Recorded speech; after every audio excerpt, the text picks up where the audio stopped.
안녕하세요. 박선수 TV의 박현상입니다.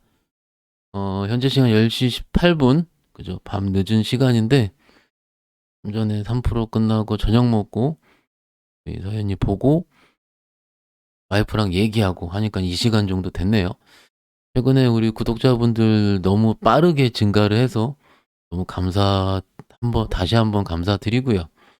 오늘도 우리 정프로님께서 또 마지막에 조금 얘기를 해주셔가지고, 오늘도 구독자분이 꽤 많이 늘어난 것 같습니다. 역시나 너무 감사하다는 말씀 또 드리겠습니다. 일단 최근에 시장이라든지 최근에 보면은요. 주식을 굉장히 많이 하시고 관심도 엄청 많으신 것 같아요. 근데 그 얘기보다는 관심 많은 것보다는 투자자분들의 태도가 매우 성숙해졌다라는 것까지도 개인적으로 좀 느끼고 있습니다. 그래서 이런 문화가 빨리 발전하기를 조금 더 바라보도록 하겠고요.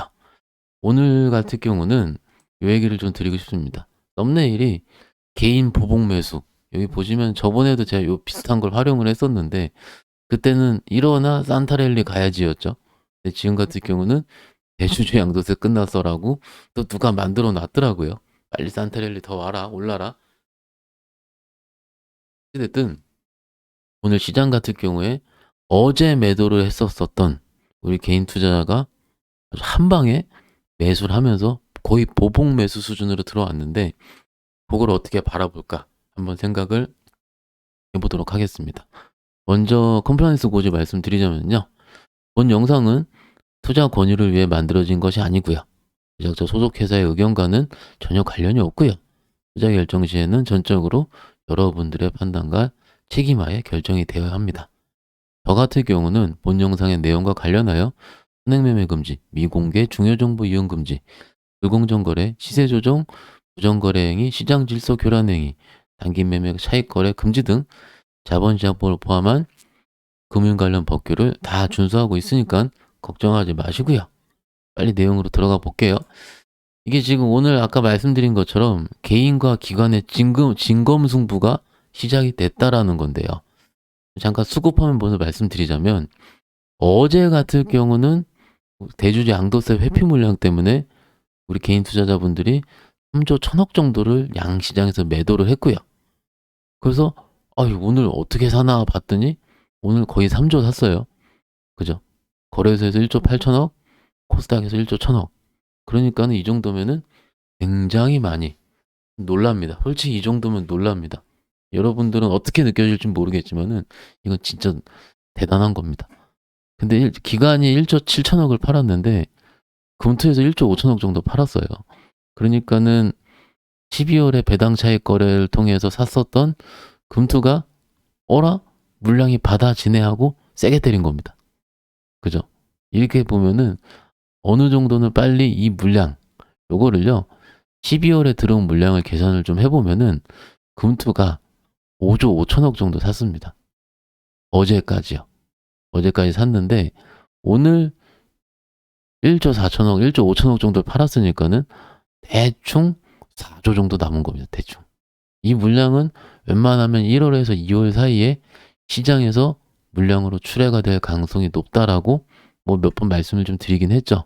그래서 지난번 영상 같은 경우는 제가 일단 금투 물량이 어떻게 확인이 되는지 매도가 나왔는지 확인해야 된다 말씀드렸는데 오늘 그래도 잠재 매물 중에 9분의 1 정도가 소화가 됐습니다. 하루 만에.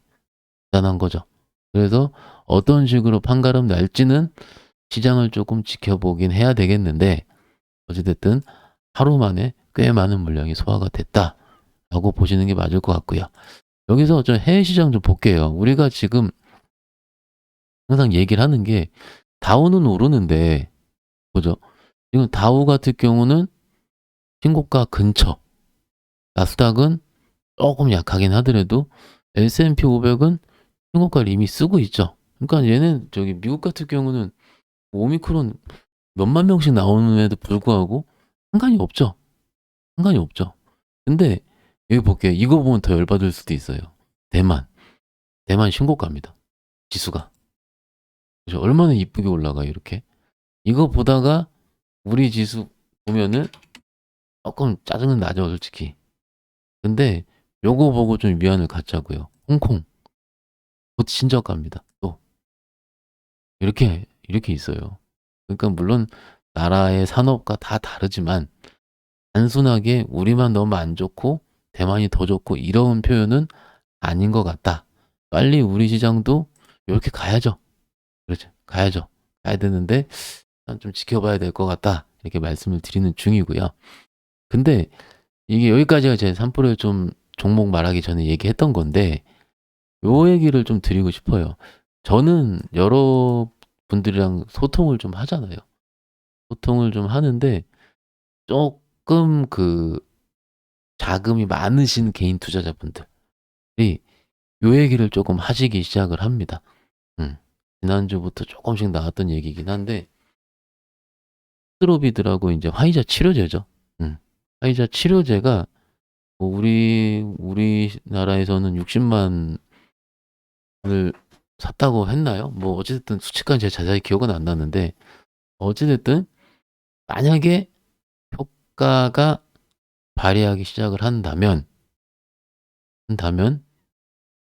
신종플루 때처럼 코로나가 종식될 가능성도 있지 않을까라고 조금씩 예측을 시작을 하더라고요. 그러니까 이런 내용이 뭔가 보고서화되거나 그렇게 할 수도 없는 거죠, 아직은. 근데 시장은 항상 빨리 움직이고요. 그렇게 방향이 정해지면 굉장히 빠른 속도로 폭발적으로 움직일 수가 있기 때문에 아마 1월 달 후반 정도가 되긴 할 텐데 치료제가 뭔가 시판이 되는 것 같을 경우는 그게 된다면은 오히려 생각보다 시장은 더 좋아질 수도 있을 것 같아요. 근데 아직은 좀 확인에 대한 과정이긴 한데 그렇게 된다면 우리가 선택해야 될 것 같을 경우는 리오프닝 섹터를 선택을 해야 되겠죠. 오늘 대한항공이 오른 것처럼 대한항공 많이 올랐죠 오늘. 답답해하게 했는데 물론 오늘 실적 이슈로 오른 거긴 합니다. 그죠? 3% 정도 이렇게 떴는데 이게 3%가 뭐 많이 떴냐 이렇게 얘기하실 수도 있지만 개인적으로 봤을 때는 모양이 좀 많이 바뀌었어요. 분위기가 많이 바뀌어진 거죠.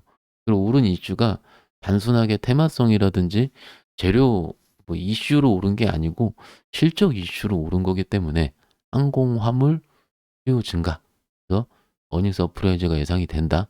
이런 보고서가 나왔기 때문에 이런 이슈로 한다면은 생각보다 빠르게 전개될 수 있지 않을까라는 생각을 좀 해보긴 했어요. 어찌됐든 그렇게 된다면 리오프닝 섹터도 이제 슬슬 조금씩은 봐야 되지 않을까라는 생각은 하고 있습니다. 그러면 우리가 올해 4월인가 5월인가요? 그때 리오프닝 주들 막 날아갈 때 있잖아요. 그때 이제 백신 기대감부터 시작을 해서 굉장히 많은 부분이 미리 움직이기 시작을 했는데 지금 올해 하반기 우리 투자로 봤을 때는 뭐 게임이라든지 컨텐츠, 2차전지 일부 이런 쪽만 그나마 주식같이 움직였죠. 솔직히. 근데 요렇게 시장이 작동을 하게 된다면은 생각보다 우리가 매매할 수 있는 선택지가 넓어지는 시장이 될 가능성도 있어 보여요. 있어 보입니다. 그래서 일단 뭐 이쪽도 괜찮긴 하지만 만약에 성장 최근에 시장이 좀 어찌됐든 어제까지 많이 올랐는데 올라서 오르지 않은 섹터를 좀 생각을 해보자면은 컨텐츠 쪽은 안 올랐어요. 그죠? 뭐 종목들은 다 아실 테니까 패스하기도 하고 이런 쪽으로도 길목 지키기 하는 것도 일종의 어느 정도는 전략이 될 수도 있지 않을까라는 생각을 좀 했고요.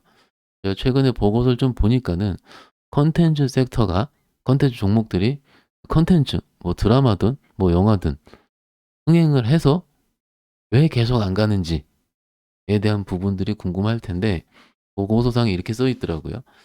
그 효과가 있었었던 흥행한 컨텐츠가 다른 컨텐츠가 또 그러려는 보장은 없기 때문에 단기 매매 플레이로 국한이 된다. 하지만 지금 같은 경우는 내년부터 새로운 컨텐츠 다시 기대감에 쏠 가능성이 크기 때문에 봐야 되지 않을까. 이런 식의 보고서가 최근에 나와 있더라고요. 그래서 혹시라도 섹터 고르시는 분들이 있으면 참고를 하시면 될 것 같고요. 이게 오늘 핵심이 이건데요. 안 움직이더라도 하지 말자. 보면은 종목별로 유의미하게 뭔가 매매 플레이가 나올 정도의 사이즈의 상승은 아니에요, 최근에.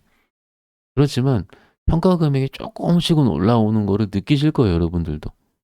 원래 그렇습니다. 원래 이럴 때가 항상 내가 쪼끔씩 움직이는 것들을 팔고 바꾸게 되는 시기거든요. 근데 그 종목 날아가요. 그러면은 항상 그런 경험 하셨죠? 저도 오늘 하루에 한 2-3번 정도는 '에이 팔아 버릴까?' 못 샀던 거를 답답해서. 그 생각을 했을 정도니까는 여러분들도 아마 그런 생각을 하실 겁니다. 아마 맞을 거예요. 쪽집게 같다 하실 거예요. 그죠? 그렇지만은 그렇게 기다리다가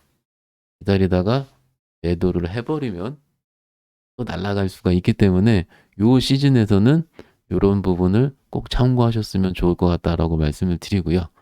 일단 뭐 제가 콘텐츠도 말씀을 좀 드리긴 했는데 이거예요. 왜 콘텐츠가 괜찮을 것 같고 리오프닝이 괜찮을 것 같고 뭐 이런 식으로 하는 이유 같은 경우는 이게 아까 말씀을 드린 대로 금융투자 매도가 일단은 대형주 단 위주로 지속될 가능성이 크고 그리고 1월 27일 날 엔솔 상장도 좀 있고요. 그죠? 그럼 그 기관들 같은 경우는 미리 좀 자금을 마련하기 때문에 뭐 금투뿐만이 아니더라도 다른 기관들도 현금방포차 대형주들을 좀 매도할 가능성이 좀 있기 때문에 대형주보다는 일단 1월 초장 같은 경우는 상대적으로 중형주, 중소형 섹터가 상대적으로 유리할 확률이 높을 것 같습니다. 이것을 또 다른 얘기로 하면은 종목장이라고 얘기할 수도 있겠죠.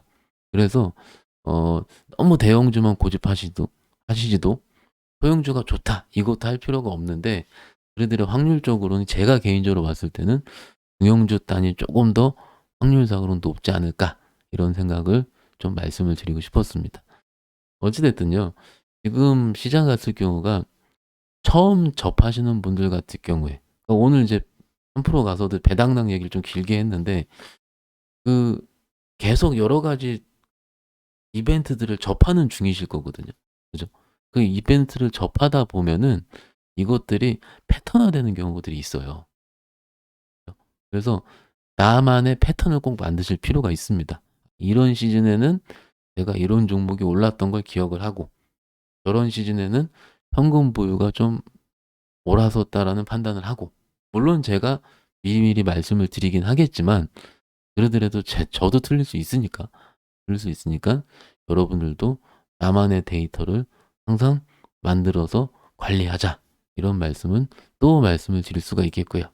일단 그렇기 때문에 너무 항상 얘기 드리죠. 냉정과 열정 사이. 너무 좋아하시지도 너무 낙담하시지도 않으셔도 됩니다. 일단 그리고 오늘 말씀드릴 건 다 말씀을 드렸고요. 내일은 원래 3% 출연한 날이 아니죠. 아닌데 내일은 올해 시장의 마지막 날이기도 하고 해서 어떻게 하다 보니까 내일은 출연을 하게 됐고요. 그러니까는 내일 오셔서 그래도 응원 부탁드리고요. 아직 확정된 건 아닌 것 같긴 한데 조금 길게 할 수도 있을 것 같습니다. 끝까지. 예. 저기 퇴근길 라이브 끝까지 할 수도 있을 것 같은데 아직은 확정이 안 나서 아직은 확실하게 말씀을 못 드리겠고요. 어쨌든 내일 3% 가니까는 응원 지금처럼 해 주셨던 것처럼 응원만 부탁을 드리도록 하겠습니다. 일단 너무 늦어서 슬슬 잠이 오려고 하니까는요. 빨리 씻고 저도 잘게요. 내일 시장 좋길 바라겠고요. 오늘 들어주셔서 감사드립니다. 또 인사드릴게요. 감사합니다.